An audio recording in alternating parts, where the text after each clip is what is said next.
I'm going to show you some ways of working simply with balls, different size balls that have rebound, or what I like to call the ability to hydrate tissue and find ground reaction force. The first ball is the small one. I'm going to stand towards the wall, and I'm going to let myself fall a few times, getting comfortable with letting go, sense of falling, not bracing, but falling. And then I'm going to put the ball under my kidney point. I have a whole sequence of working with the ball along the feet that you learn when you come to a workshop. But for here, I want you just to work in the simple way with the ball under the kidney point, which is right at the top of the arch. And then I fall, and I go up and down on the ball. 3 or 4 times. Show me again where the ball is underneath your foot. So the ball is right here.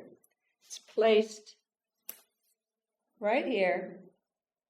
If I go through the whole sequence, I place the ball at the top of the arch, at the bottom of the arch, the center of the heel, each of the roots of the toe, what we call the pads or knuckles. And then with each toe, I play with curling the toe around the ball and squeezing it as I go down and spreading as I come out. But for now, I'm just showing you the simple kidney point, the arch point. These 2 points begin to talk about the rebound of the arch. So we're using the ball to wake up proprioception and to activate the kidney point, which is to nourish and hydrate your kidneys. So then I'll switch the ball to the other foot. But I'm going to just show you one more time so you can easily see it. The ball is placed there, nothing fancy. I fall against the wall. So if you look at my foot, there's not much going on. I'm just going up and down with the knees. Head straight, eyes neutral. Now when I go to the bigger ball, I'm using this ball to actually get the diaphragm of the foot going. Diaphragm of the foot connects the diaphragm of my pelvis to the diaphragm we think of as our respiratory diaphragm, to the inside of the mouth, the upper palate, to the roof, but it's not a roof, it's a diaphragm of within your skull. So each diaphragm talks to the next diaphragm. So in this exploration, I'm placing the ball and I'm placing my heel, so maybe I'll stand sideways on this, placing the heel down and the toes up. And I bring my other foot balanced, and then I just go up and down. 3, 4 times. Head up, eyes neutral. Then I rock my toe down, bring my other foot in alignment so my pelvis is neutral, and do the same thing. Describe what I'm doing in just a minute. And then I bring it back to the heel, and this time I focus in on the pelvis blossoming, because every diaphragm has a way of opening up tissue. This opens the iliacus muscle, the inside of the pelvis. So I'll do it with the other foot, and I'll talk you through. I place the ball literally in the diaphragm of the foot. The toes, if you have very flexible toes or active toes, aren't involved. So it's heel to toe is like a pie-shaped relationship. My feet are parallel, my head is up, my eyes are neutral, and I simply go up and down. And the idea is that as I go down, I feel rebound up. I let the ball bring me up. So I'm coming up. When I put the foot down, I want the exploration, so I'll do it on this side. When the foot is down, I want rebound to go up the back body.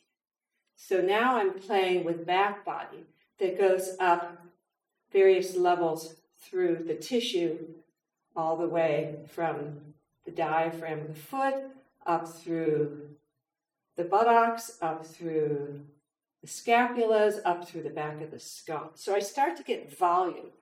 When I come back and I want to work on the pelvis, I'm going down, and as I come up, I experience the opening of the fan-shaped iliacus, the iliopsoas complex. And now I'm starting to get volume in my pelvis and depth and fullness. Width. Head is up, eyes are neutral. 3 or 4 times is enough to get a sense of rebound. The last ball is a very big ball blown up, and I'm placing it to work with lifting the sternum. Most people engage the upper psoas for lift.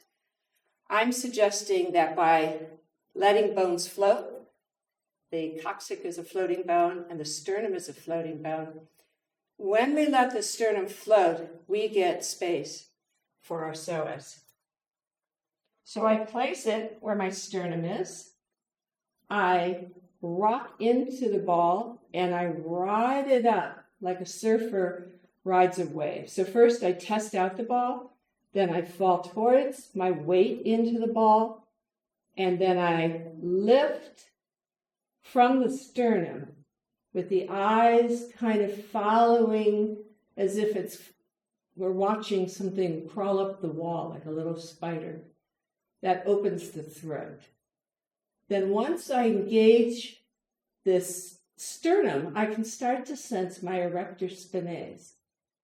And I can start to actually move this tissue in the spine that is all about the back of the heart. And I'm just rocking that a little bit as I keep that lift. And when I come off, I have this sense of length through the core that I didn't have before. Great for when you're pregnant as well. For women who are pregnant, you can do this on the floor, but great, you can't do it when you're pregnant. So here you can do it both. But as I kept playing with it, I discovered that playing on the wall is very powerful for lifting the heart and the spirit and opening the core tissue called psoas.